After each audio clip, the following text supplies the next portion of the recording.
ಇಂದಿನ ಜೀವನ ಶೈಲಿಯಲ್ಲಿ ಆರೋಗ್ಯ ಮತ್ತು ಸೌಂದರ್ಯಕ್ಕೆ ಹೆಚ್ಚಿನ ಒತ್ತು ಕೊಡುವುದು ಅವಶ್ಯಕವಾಗಿದೆ. ಮುಖದ ಸೌಂದರ್ಯದಲ್ಲಿ ಪ್ರಮುಖ ಪಾತ್ರ ಕಣ್ಣುಗಳದ್ದೇ. ಇವುಗಳ ಆರೋಗ್ಯ ಮತ್ತು ಕಾಂತಿ ತುಂಬಾ ಅವಶ್ಯಕ. ಕಣ್ಣುಗಳಿಗೂ ಅದರದೇ ಆದ ಕೆಲವು ಸಮಸ್ಯೆಗಳಿದ್ದು ಅದರಲ್ಲಿ ಕಣ್ಣಿನ ಕಪ್ಪು ವರ್ತುಲವು ಕೂಡ ಒಂದು. ಹಾಗಾದರೆ ಕಣ್ಣುಗಳ ಕಪ್ಪು ವರ್ತುಲ ನಿವಾರಣೆಗೆ ಇಲ್ಲಿದೆ ಕೆಲವು ಪರಿಹಾರಗಳು. ಕಣ್ಣಿನ ಕೆಳಗೆ ಕಾಣಿಸಿಕೊಳ್ಳುವ ಕಪ್ಪು ವರ್ತುಲಗಳು ಪುರುಷ ಮತ್ತು ಮಹಿಳೆಯರನ್ನು ಸಮಾನವಾಗಿ ಕಾಡುತ್ತವೆ.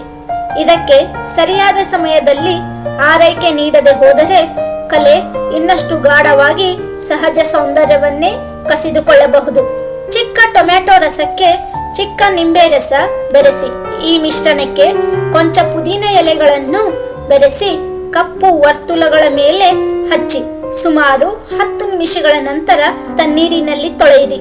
ಈ ವಿಧಾನವನ್ನು ದಿನಕ್ಕೆ 2 ಬಾರಿ ಮಾಡಿದರೆ ವರ್ತುಲ ಕ್ರಮೇಣ ಕಡಿಮೆಯಾಗುವುದು.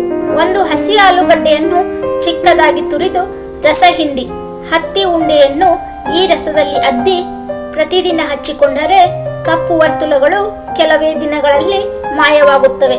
ತಣ್ಣನೆಯ ಹಾಲಿನಲ್ಲಿ ಹತ್ತಿ ಉಂಡೆಯನ್ನು ಅದ್ದಿ ಕಣ್ಣಿನ ಸುತ್ತ ಹಚ್ಚಿ ಕೆಲವು ನಿಮಿಷ ಬಿಟ್ಟು ತಣ್ಣೀರಿನಿಂದ ತೊಳೆದರೂ ಕಪ್ಪು ವರ್ತುಲಗಳು ಕಡಿಮೆಯಾಗುತ್ತವೆ.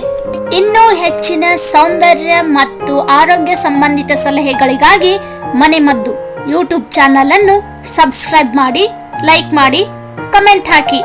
ಧನ್ಯವಾದಗಳು.